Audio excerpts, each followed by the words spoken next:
I'm going to be thinking like scam. Like, Right. no way. Don't make it obvious that you're just there for a link. What you don't want to do is specifically ask for the link in your initial pitch. It's always worth being professional and nice in those situations. The article went live.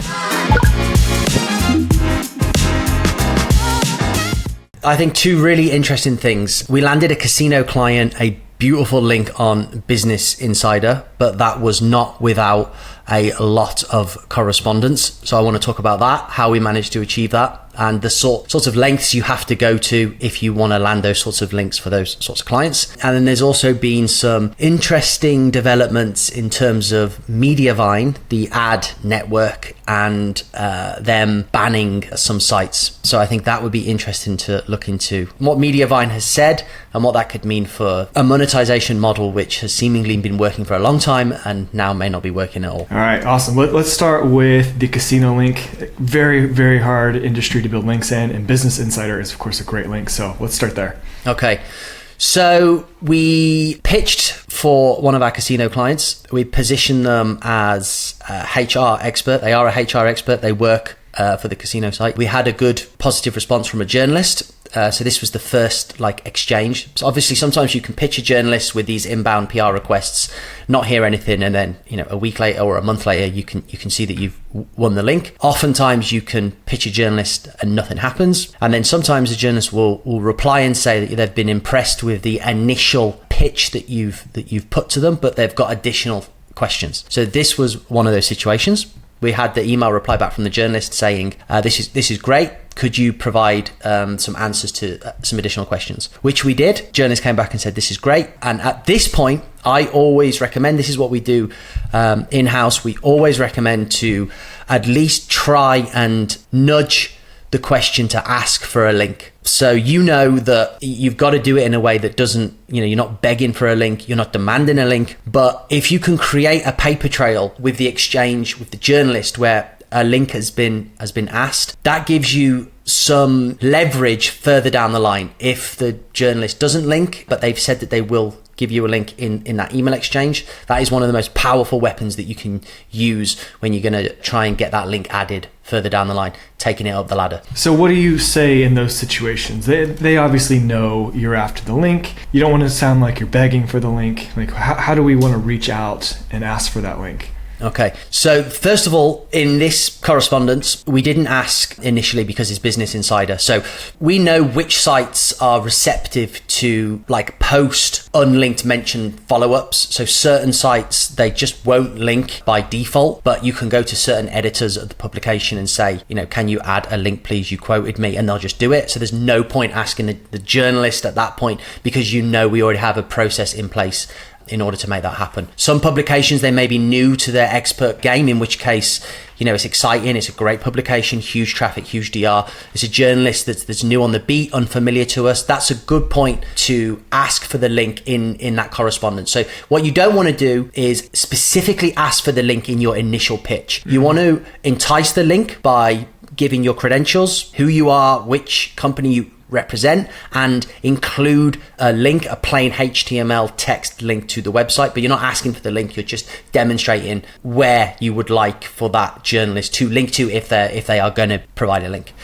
Provide value first. Don't make it obvious that you're just there for a link. 100%. And then if you get a reply from a journalist, you've already overcome that first barrier. Okay, they've liked your response, they've sent you an email back, they want more information. I think that puts them on the back foot because they're already in the process of producing their article and they've liked what they've seen, and maybe they're already starting to weave your commentary into their article, and they've already got a sense of where their article's going. So that gives us a position of power because it's like, okay, you like my comments, you want to include my comments in your article. That's great. So this is a perfect opportunity to ask for the link because you know that they've confirmed that they want something from you just by sheer fact of getting that initial response. And if they're asking for additional questions, then we're also going to be giving up more time, more energy in order to provide what they've asked for. So therefore, it's another good reason to make that the point that you asked for the link. And the way that we do it, that we think works really well is just to say, if you are going to include my quote, so don't even be presumptuous that email means you're going to be in their article.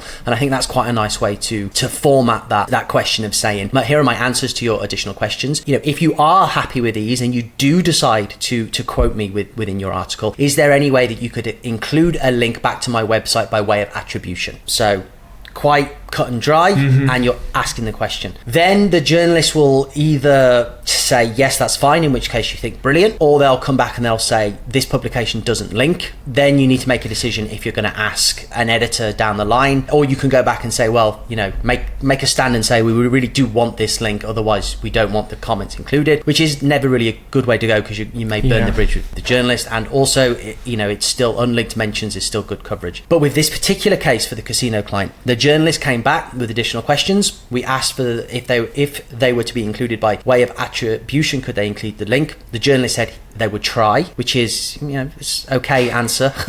Yeah, and it's better than no. And a week or two went by. We then got another email with more additional questions. So saying, the article's coming together, I just want some clarifications on a few points. So this was a really, really good opportunity to say, we'll get those comments back to you shortly. We produced that content, made sure that it was top-notch quotes and everything was above board, was looking great. We sent that back and we reinstated that expectation that, hey, look, we've not only given you additional comments once, we're now doing this again. Can you please really confirm that you are going to be able to include a link by way of attribution to include these, not only these initial comments that we sent, but these additional again comments. The journalist came back and said it's out of their control, but they will try. So we'd done enough. We hadn't gone too far, but we'd done everything that we could to cement that, create that paper trail of that expectation. Even if that journalist published the article with an unlinked mention, at least if we then go to our next steps of strategy, which is to start reaching out to editors or higher up editors, at least we have in writing a paper trail of an expectation that was set during that exchange between source and journalist. Then this is where it gets interesting. Another week or so goes by, and then the journalist comes back and says, Business Insider would like to validate the credentials of the expert, and they would like company screenshot documentation proving employment, so payslip or HR stuff. I think this is the most extreme verification we've ever had, right? Yeah. I can't remember another time we've had something this extreme where they've had to verify with documentation of employment. Yeah, I know. Crazy. And I think this is the way that Business Insider is going. Which makes it a hard link to land. It does, yeah. It's even more exciting to get on there. Well, what was weird is, obviously, we're handling these communications, and I explained to the journalist. So first of all, I was intrigued. I mean, this is a real client with real credentials, and they really work for the place that they work for. So in terms of the actual ability to deliver the request, that wasn't really the issue. The issue for us was, first of all, that's a big ask, I think. You're asking for some really sensitive and personal information. We've got to take that to the client in order to put your request to them, and therefore we would be willing to do that, but I want to know for a fact that they are going to be linked to if they are going to start providing this sort of sensitive information. And what I found strange was the response from the journalist was that this was a perfectly normal request. Client is willing to be in print with their name and company, and therefore screenshots of pay slips is, in their opinion, no big deal. Interesting. And I said, if someone asked me to send them a screenshot of a pay slip, I'm going to be thinking, like, scam, like, Right. No way. And the reply to that was, get them to blur everything out. Yeah. To which my very fast reply to that was, well, what's the point? I'll just, in sending that anyway, you just a blurred screenshot with no information. What does that prove? So at this point, we're at like 35 emails to and from, okay? I'm trying to like get that ironclad, lockdown, guaranteed link if this documentation is provided, by which point we've already communicated to the client, and we've been upfront with the client and said, look, there's a potential Business Insider link, Dofollow, might I add, for a casino site, but they're requesting this specific set of information, and the link is not guaranteed. We're doing everything that we can, but the link's not guaranteed. Luckily, the client played ball. They gave us the relevant information, and before sending it, I thought,